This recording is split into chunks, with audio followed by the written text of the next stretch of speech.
it's Denise. I am so excited to welcome you to the season 1 finale of Love Talk. This has been an incredible journey. I thank you so much for being on this journey with me. It's so amazing to just think about how one idea has been so transformative to so many people. As I was preparing for this time, which will be my first solo Love Talk episode, I wanted to do some reflection and really just think about the journey we've been on in season 1. So the first thing I did is I took note of what episode this is. This is the 14th episode for season 1. And of course, I looked up the number 14 because I wanted to know if there was some significance in its meaning. And the number 14 is about transformation and change. And boy, am I ever in a process of that because of the wonderful community of women that have come together and made up the First Wives Club.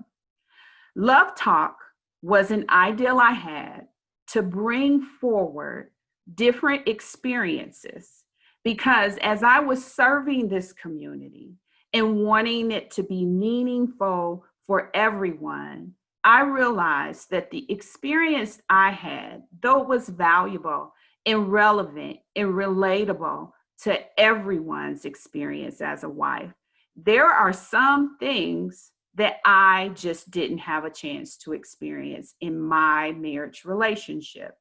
And so I wanted to broaden the resources. I wanted to broaden the messaging. And I wanted you to hear from wives, everyday wives just like you, who are winning in their relationship, who are committed to their relationship.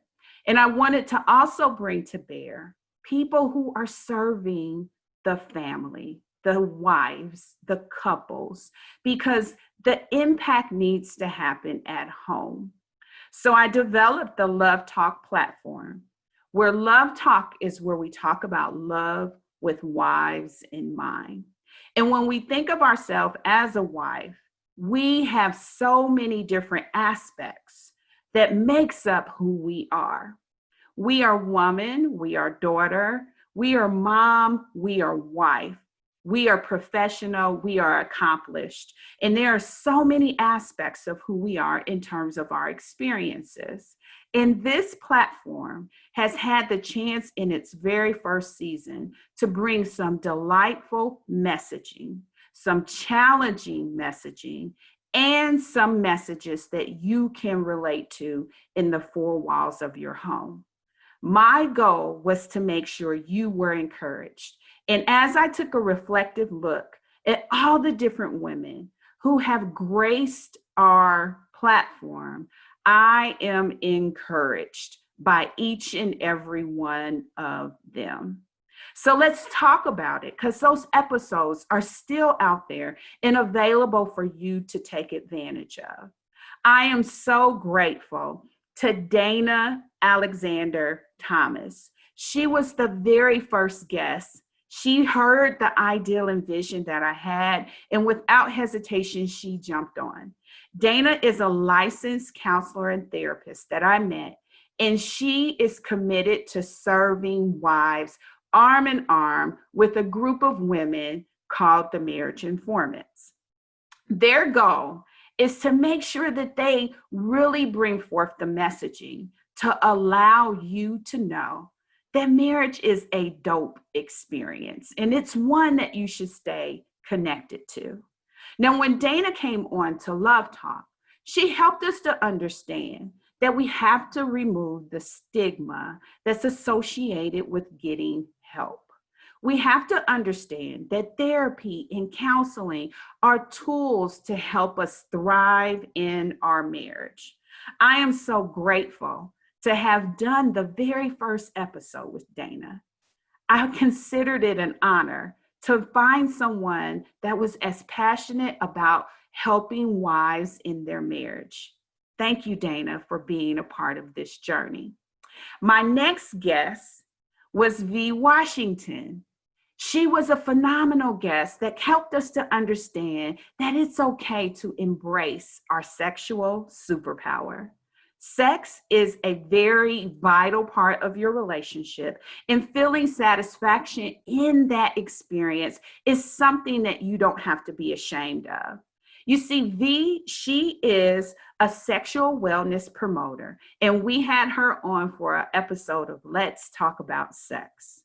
So if you need some tips or you have some questions, there might be answers in that episode for you. So be sure to check it out. And thank you so much, V, for being a part of our season 1 experience.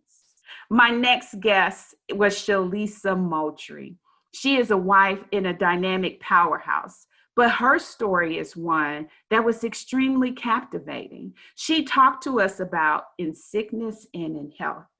In her story, you'll learn shortly after she was married, her husband took ill, and for like 12 years of their marriage, or very close to, he had to deal with a failing kidney.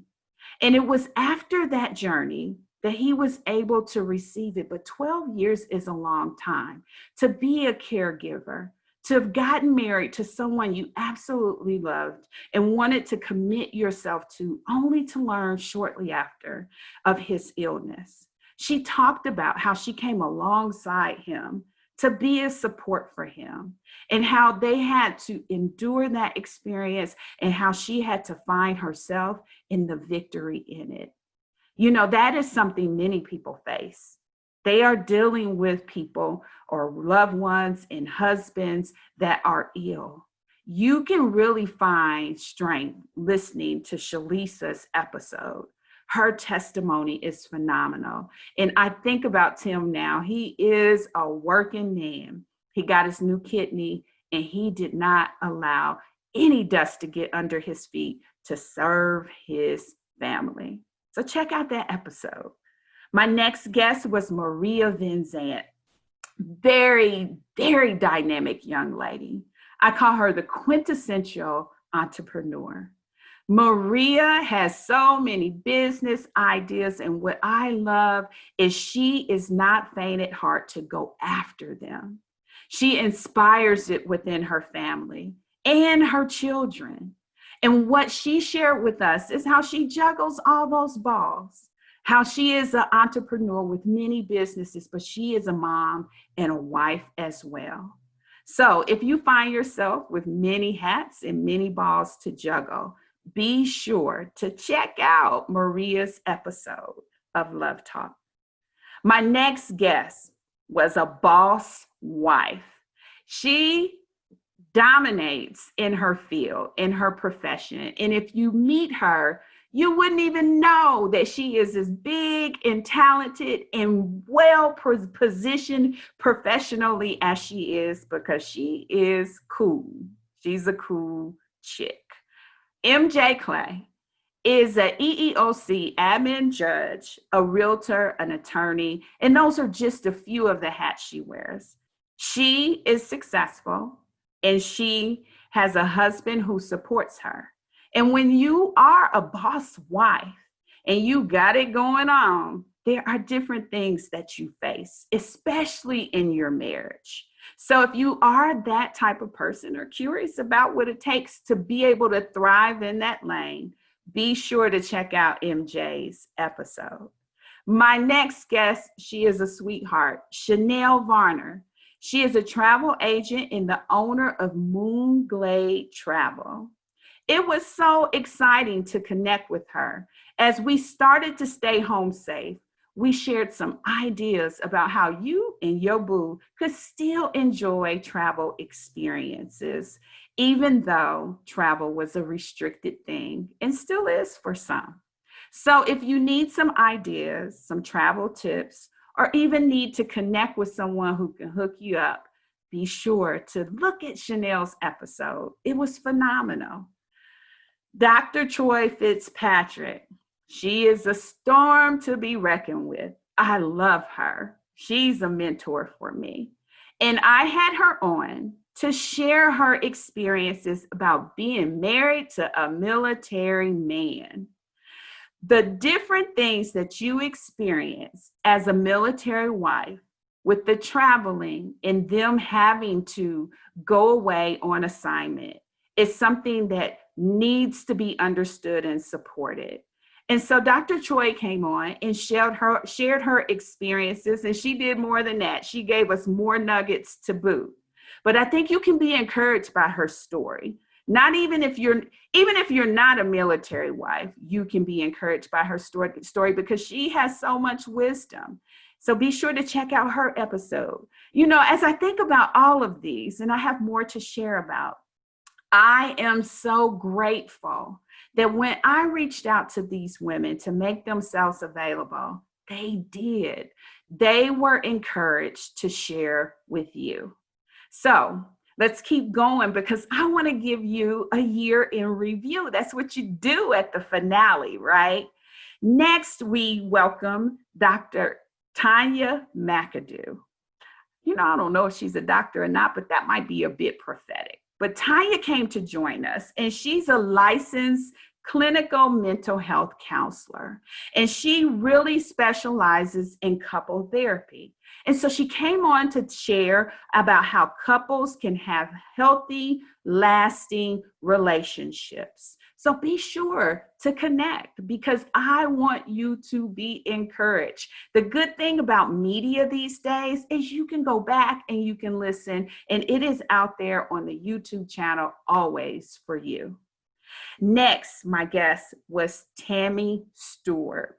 She caught my attention when I read a book where she was a featured author, and she was telling her story about being married to a narcissist. It was captivating. At the time, I had a friend who was dealing with it, but when I read Tammy's story, she unpacked it for me in a way that made my heart sink. I realized in that a moment the abuse that people can experience in those type of situations is one that needs to be dealt with. That is abuse. It is not acceptable. The primary thing is for you to be safe. Now, if you find yourself in that type of relationship, listen to Tammy's testimony. That episode is phenomenal, and she shares so transparently and openly with us. The next person I had a chance to invite to Love Talk was First Lady Robin Burns. She has so many different titles. She's an author, she's an entrepreneur, she's a mom, she's an educator. And on top of that, she and her husband pastor a church in Milwaukee, Wisconsin. Lady Burns joined us to help us understand that true First Lady experience and how we can relate to what a First Lady is dealing with and what their concerns are. Her last nugget is one that I say you need to take home to the bank yourself. Be sure to check out her episode as well. My next guest was Tanya Town. She's a very dear friend. I've known her for a fair number of years. And I asked her to come on and share with us her experience of being a Black woman who found love in the heart of a white man. She helped us to understand that love is love. He is patient and he is kind with her. And they have been married now for a number of years. But she gave us a glimpse into that interracial experience. My next guest was Lisa Beth Willis. Her story was captivating. She's an author of the book called The Bounce Back: From Heartbreak to Wholeness. And where I connected with her story and invited her to come and share with us is because in her experience, she learned that growing personally was the thing that prepared her to move forward. And I say often in this community, we have to be willing to grow personally so that we can soar relationally. And I think many of us have struggled with heartbreak. In listening to Lisa's story of how she got it back, how she stepped away from betraying herself to really regaining her confidence, is one every woman can relate to. And then finally, my most recent guest was Dr. Siobhan. Dr. Siobhan came on to Love Talk and shared some really great nuggets. There were three key points she shared with us. One was seeing the big picture. Two was productive thinking. And then finally, the third was intentional living. Again, I am so grateful. In fact, I am thankful that each of these women came to Love Talk and was willing to share here. Iron sharpens iron. And when you become strong, I compel you to share your story because others will find strength in it. I am so excited for season one. What started off as an idea has manifested into something that we can all develop and grow from. So if you've missed any of these episodes, please go back and check them out. They will bless you. Now, recently, I posted in the First Wives Club community that you could ask me anything. I wanted to use that as a platform for my first solo episode here. And I got questions. So thank you so much for answering. I was very encouraged by those of you who did. So let's just unpack these questions. They're not in any particular order. And I'm going to just kind of share my thoughts. So one of the questions I got, and obviously given the nature of this question, I am going to leave it anonymous. The one question that I got was around infidelity. The very unfortunate thing is that someone learned that their husband was cheating on them. That is a painful, very heartbreaking place to find yourself. That is nothing that I would ever wish on anyone. When we made the choice to commit ourselves to our husband, we did it knowing that our love is something we have to be committed to for it to grow. We also did it hoping that our husbands felt the same. When that commitment is violated, it is paralyzing. It makes you think that you are at fault. You begin trying to figure out what you've done wrong. And you also begin to feel extremely embarrassed and ashamed. No one deserves that. No one. And here's what I will say. All of us deserves good love. We all deserve good love. Now, while everything, and I mean absolutely everything, is forgivable, bad behavior must be addressed with standards and repentance. Now, I know repentance is a church word, but the meaning of repentance is to turn and change. You have to decide for yourself what you want in the relationship, and do you want to continue in it? Just because you have a right to walk away doesn't mean you have to. Let me say that again. Just because you have a right to walk away doesn't mean you have to. You absolutely will have to work your way back because trust has been violated, but it can happen if you want to do the work. Now, you are just one part of the puzzle. Your husband is the other. And you have to know whether or not his heart for repentance is authentic and real.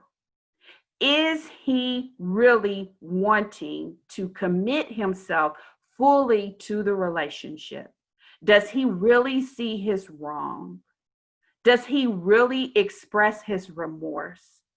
You have to allow yourself the chance to evaluate that.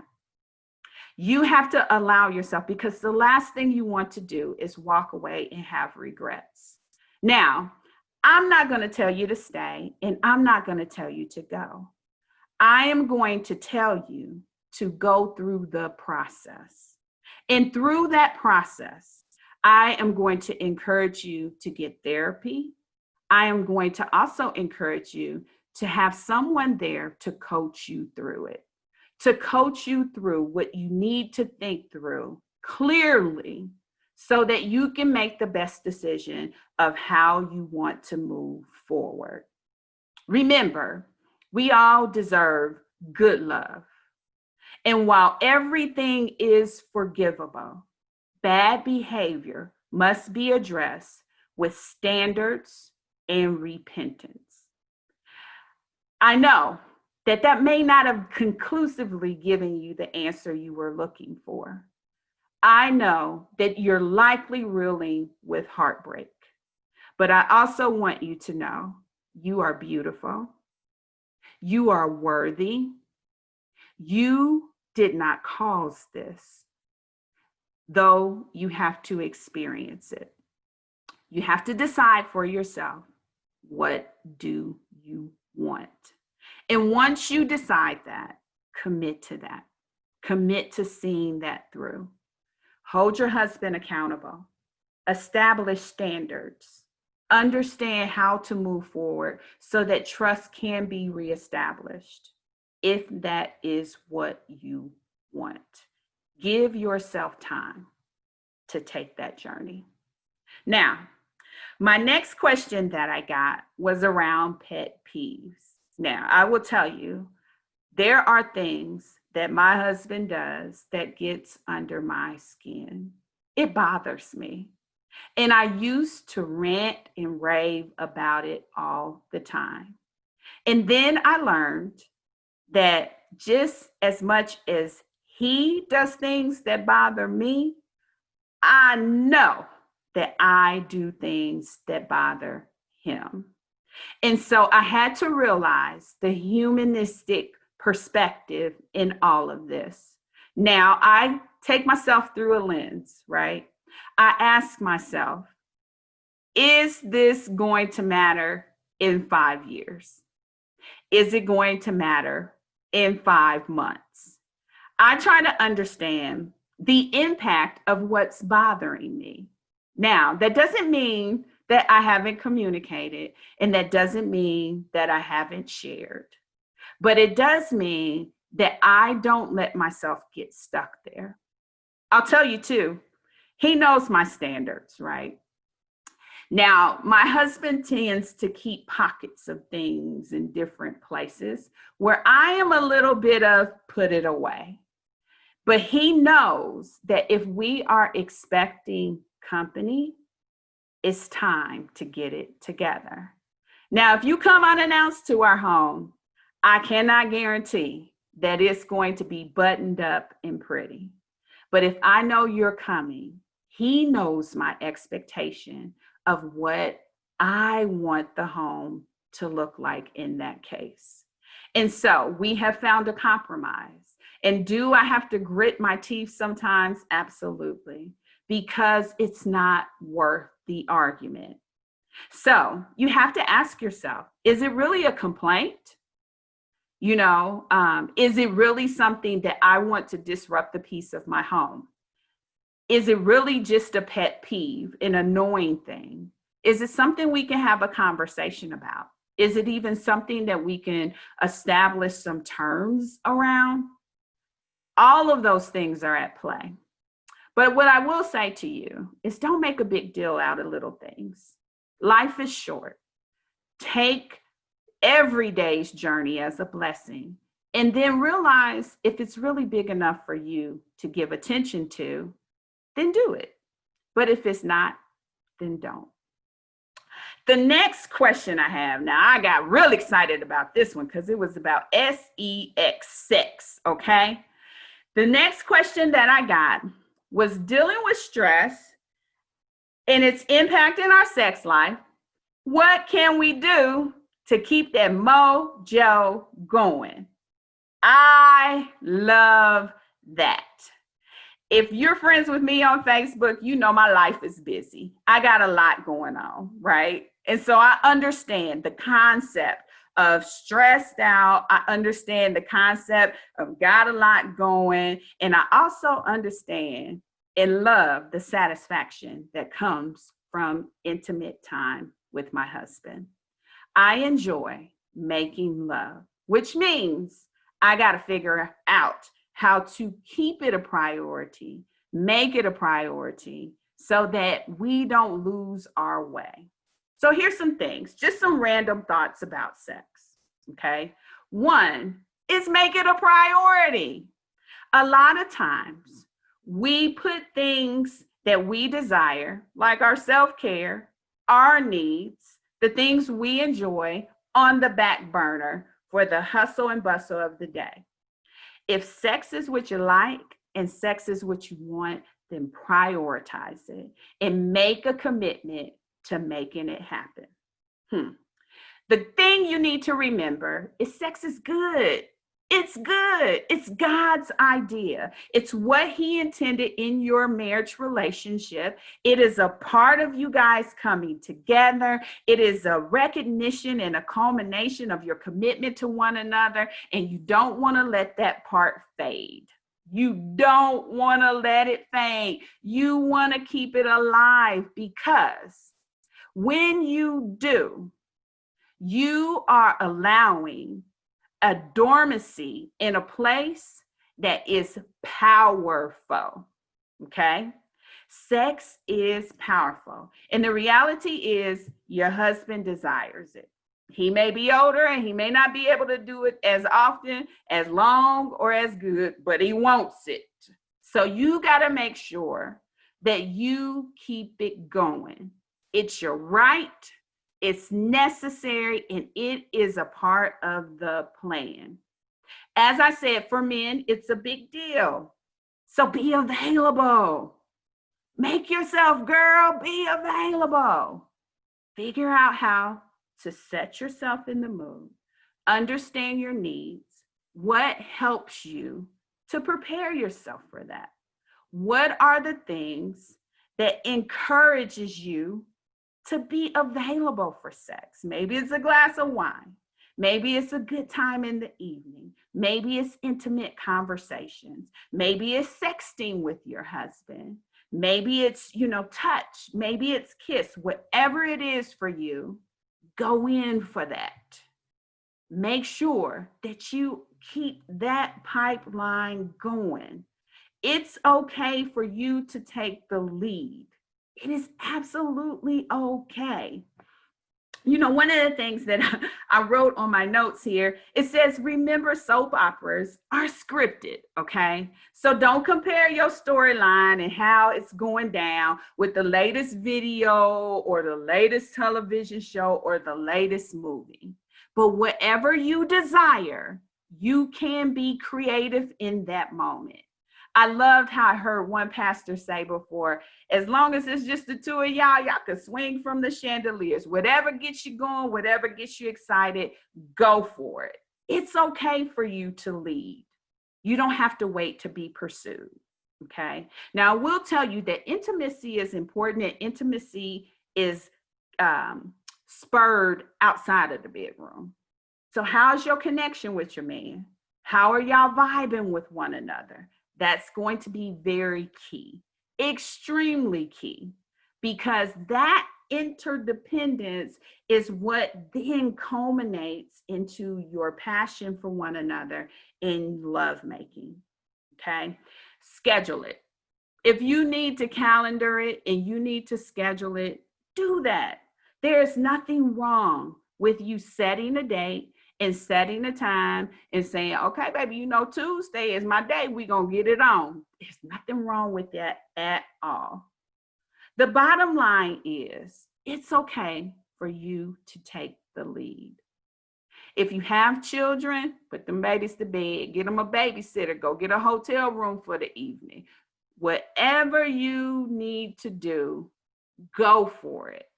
Make it a priority. It does not fall behind other things. This is for you and him. This is a coming together of the two of you. So it's got to be important.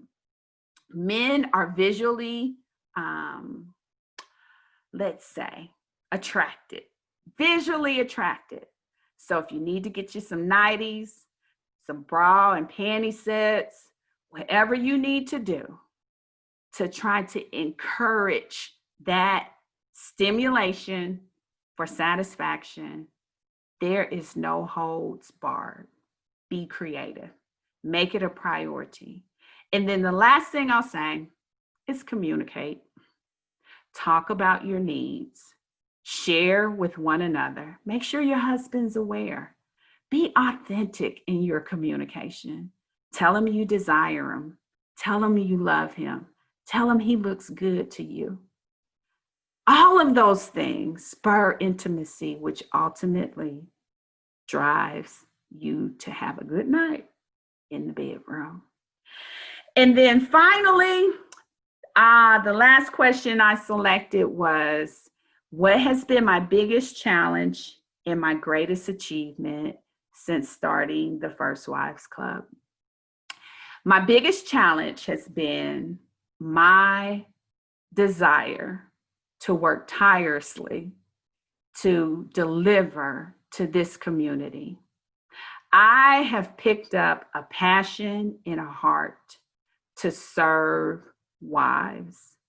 I want wives to thrive in their marriage. I believe that if we can keep families together, we can see change. And with all of the unrest that has happened this year, as I process and said, how can I try to make a difference? I believe I can try to make a difference at your home. If I can keep you in place, if I can help you reflect, if I can get you encouraged to hang in there and to love just a little while longer, then my challenge has now become a success. But the biggest challenging thing to me is the burden that I carry to see us thrive in our relationships, to see our families remain intact. That is my challenge. But it's turned into my passion and my pursuit as I am committed to the First Wives Club and wives all over to help them thrive. And my greatest achievement is when I look at our community and see the international reach, see wives that have locked arms with us from Africa, in Australia, in Indonesia, in areas that I have never imagined that we would reach. It tells me we're making a difference. That's the greatest achievement. What started as a small group of close friends of mine that I just wanted to encourage in their marriage has blossomed into this wonderful community. And so my greatest achievement is you. The fact that you are here and you are being encouraged is the thing that keeps me chasing that challenge. So thank you, thank you, thank you for being a part of the First Wives Club, for supporting everything that's going on. And as I sit here in a state of preparation to do more, to give more, to serve more, to reach more, I am excited, a little scared, but I am willing to go forward. So thank you. I want to leave you with this.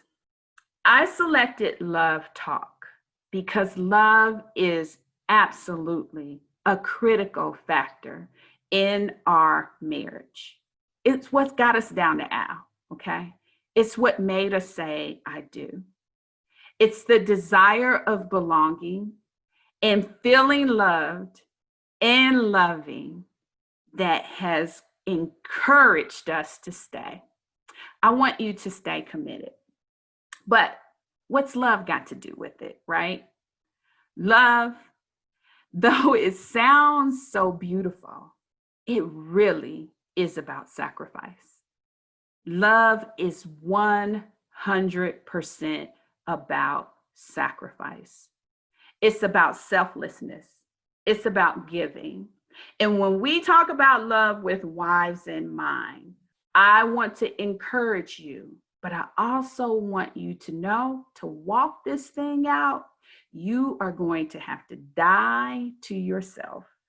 You are going to have to really commit to sacrificing, giving of you.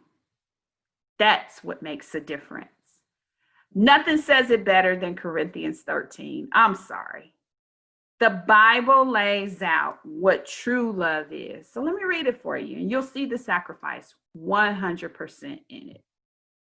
It says, love is patient, love is kind. It does not envy, it does not boast. It is not proud. It does not dishonor others. It is not self-seeking, and it is not easily angered. It keeps no records of wrong. Love does not delight in evil, but rejoices in the truth. It always protects, always trusts, always hopes, always preserves. Finally, love never fails. So when I talk about love talk, love is about sacrifice. It's about being willing to be committed to our marriage in that way. We got to grow at this thing, y'all.